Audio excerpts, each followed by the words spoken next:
ये आज के इस वीडियो में हम आपको दिखा रहे हैं कि क्वेश्चन का लैंग्वेज कैसे चेंज करना है। क्योंकि पिछले साल क्या होता कि बहुत सारे क्वेश्चन जो है स्टूडेंट को ही पता नहीं था कि लैंग्वेज चेंज करने का ऑप्शन उन्होंने दिया है हर एक क्वेश्चन के लिए।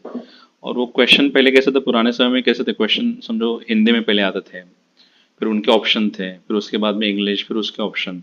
तो एक स्क्रीन पे अगर आप क्वेश्चन एक पढ़ना चाहे तो बहुत समय आता था। बिकॉज अगर समझो मॉडर्न का क्वेश्चन है तो इंग्लिश में पढ़ना होगा तो पहले हिंदी में पढ़ना पड़ता था, फिर उसके ऑप्शन हो, स्क्रॉल करने में बहुत समय जाता था। ऐसा है। तो पिछले साल से क्या किया है एनटीए ने अपना ये चेंज कर लिया है, यानी हर एक क्वेश्चन के लिए ऑप्शन उन्होंने रखा है कि लैंग्वेज चेंज करने का। वही हम आपको दिखा रहे हैं अभी। ये उनका वेबसाइट है, देखिए ये गूगल का पेज आप भी देख सकते हो आपके मोबाइल पे या समझो लैपटॉप पे। नेशनल टेस्टिंग एजेंसी का ये है। यहाँ पे आप नीचे जाओगे, एक मिनट मैं आपको दिखाता हूँ कि मॉक टेस्ट का ऑप्शन आएगा। ये वाला है मॉक टेस्ट ऑप्शन।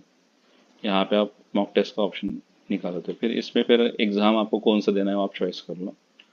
यहाँ पे हम एआईपीटी का देखते हैं, वैसे तो संस्कृत का भी देखते हैं। एआईपीटी के अंदर आयुर्वेद का है, एक मिनट। एआईपीटी इसके बाद में फिर संस्कृत का भी है, या फिर समझो आप आयुर्वेद का भी दे सकते हो। लेकिन आयुर्वेद में क्या है ना, क्वेश्चन दिखते नहीं अभी वहाँ पे। संस्कृत में शायद क्वेश्चन दिखते हैं, मैं लेकिन आपको आयुर्वेद का दिखाता हूँ। ये फिर स्टार्ट मॉक टेस्ट ऐसे। इसमें आपको यूज़र नेम पासवर्ड की कोई ज़रूरत नहीं है, याद रखिए। ये वाला जो ऑप्शन है यहाँ पे आपको यूज़र नेम पासवर्ड की ज़रूरत नहीं है, आप सीधा लॉगिन कर लो। फिर इसके नीचे आप स्क्रॉल करो, उन्होंने कुछ इंस्ट्रक्शन दी, यही पेपर में इंस्ट्रक्शंस रहते हैं, आपको एक बार देखना है तो देख लो। फिर इसके बाद में आपको सीधा नीचे जाके I have read and understood, यहाँ पे ये वाला ऑप्शन है, उसको क्लिक करने का तो पेपर स्टार्ट हो जाता है सर। ठीक है, प्रोसीड ऑप्शन आएगा यहाँ पे, रीड करके यानी ये ऑप्शन ऑन करके फिर प्रोसीड कर लो, फिर वो पेपर आपको दिखने लगेगा। ऐसा है, यानी मॉक टेस्ट ही है, सैम्पल पेपर है। तो यहाँ पे देखिए क्वेश्चन तो आपको दिख नहीं रहा है स्क्रीन पे, ना ही उसके ऑप्शन दिख रहे हैं, वो तो उनका टेक्निकल ग्लिच रहेगा। लेकिन यहाँ पे कॉर्नर में आपको दिख रहा है कि ये ऑप्शन उन्होंने रखा है कि लैंग्वेज चेंज करने का ऑप्शन तो हर एक क्वेश्चन के पीछे रहता है। क्योंकि ये इसके लिए मैं बोल रहा हूँ कि पिछले साल में क्या हुआ था, समझो मॉडर्न के क्वेश्चन आए थे तो उन्होंने पहले हिंदी में दिया था। तो स्टूडेंट को ये समझा ही नहीं कि हर एक क्वेश्चन को लैंग्वेज चेंज करने का ऑप्शन होता है।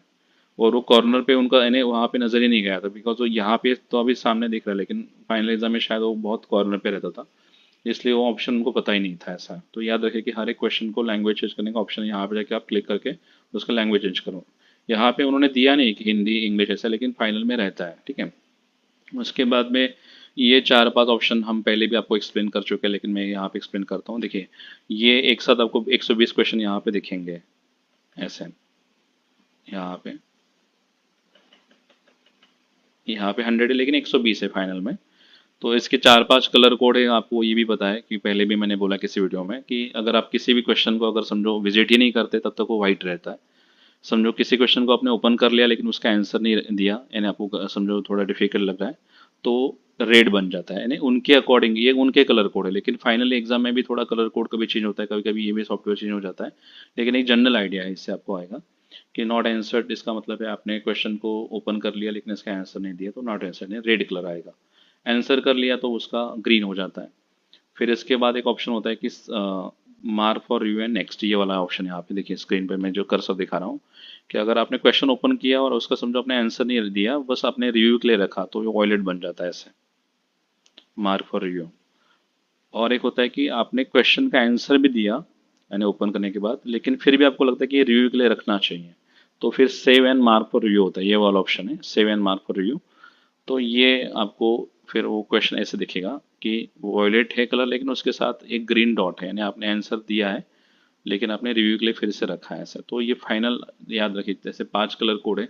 अगर आपने विजिट ही नहीं किया तो वाइट होगा, विजिट किया और आंसर नहीं दिया तो रेड होगा, आंसर दिया तो ग्रीन हो जाएगा। मार्क फॉर यू रखा तो फिर वो वॉयलेट हो जाएगा। मार्क फॉर यू रखा है और आंसर भी दिया है तो वॉयलेट के साथ ग्रीन डॉट है, ऐसे आएगा। और एक उन्होंने रखा है कि अगर समझो आपने सबमिट करना भूल गया पेपर, तो भी ये जो आपने ऐसे जो क्वेश्चन रखे आपने कि वॉयलेट के साथ ग्रीन है, यानी आपने आंसर दिया भी है और मार्क फॉर रिव्यू भी रखा है, तो ये will be consider for evaluation, यानी ऐसे क्वेश्चंस आपको इससे मार्क्स मिलेंगे, यानी जो भी हो इवेल्युएशन के लिए कंसिडर किए जाएंगे। ऐसा है। तो याद रखिए, अगर आपसे गलती से अगर आप सबमिट करना भी भूल गए पेपर में लास्ट में, तो भी कोई प्रॉब्लम नहीं होगा, जितने आपने आंसर दिए वो सबका इवेल्युएशन हो जाएगा ऐसे। तो ये पांच कलर कोड है, साथ में लैंग्वेज चेंज का ऑप्शन याद रखिए। ये बोलने के लिए हमने आज का वीडियो आपको शेयर किया है।